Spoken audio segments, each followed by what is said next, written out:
Bonjour à tous. Pour cette vidéo, en ce qui concerne l'ostéologie, c'est-à-dire l'étude des os, nous allons aborder l'ulna.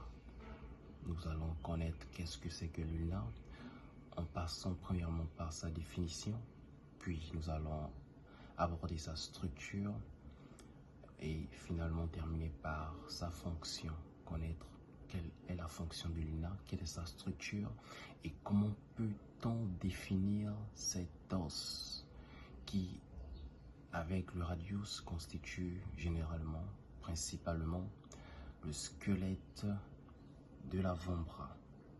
Et donc, nous allons entamer la définition de cet os principalement. Il est important de signaler que l'ulna, encore appelé cubitus, est un os qu'on retrouve sur le bras gauche, mais également sur le bras droit. Donc, je dirais même sur l'avant-bras gauche et sur l'avant-bras droite. Donc, c'est un os pair. Et donc, nous constatons également que cet os est plus ou moins long.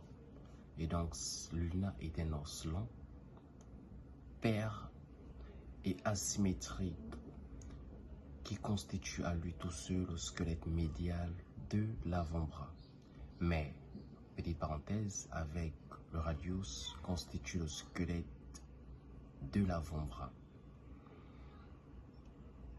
Comme on peut le voir ici, je dis que c'est un os asymétrique. Pourquoi? Parce qu'on peut le constater sur le plan médial et sur le plan latéral, il est totalement différent.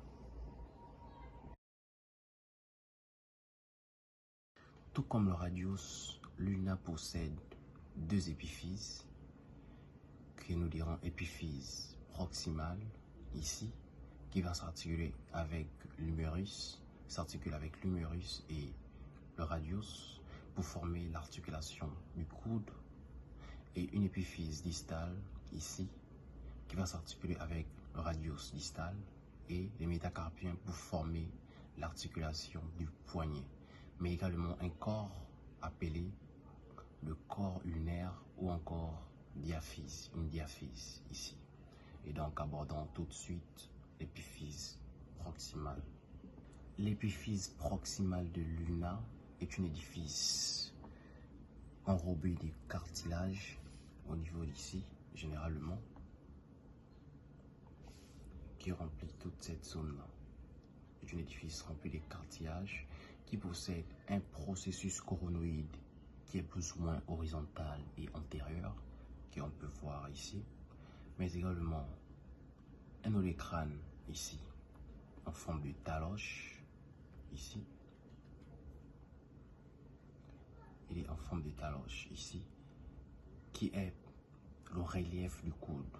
Il est palpable à main nue sous la peau.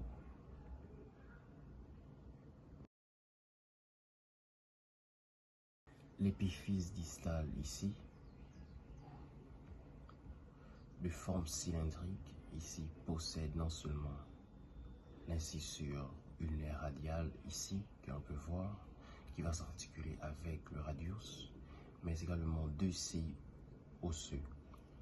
Un CI qui est postérieur et médial, que l'on voit ici, donc qui est le processus styloïde de l'ulna, processus styloïde ulnaire, mais également un autre CI, tout simplement qui est la tête ici, la tête de l'ulna, encore appelée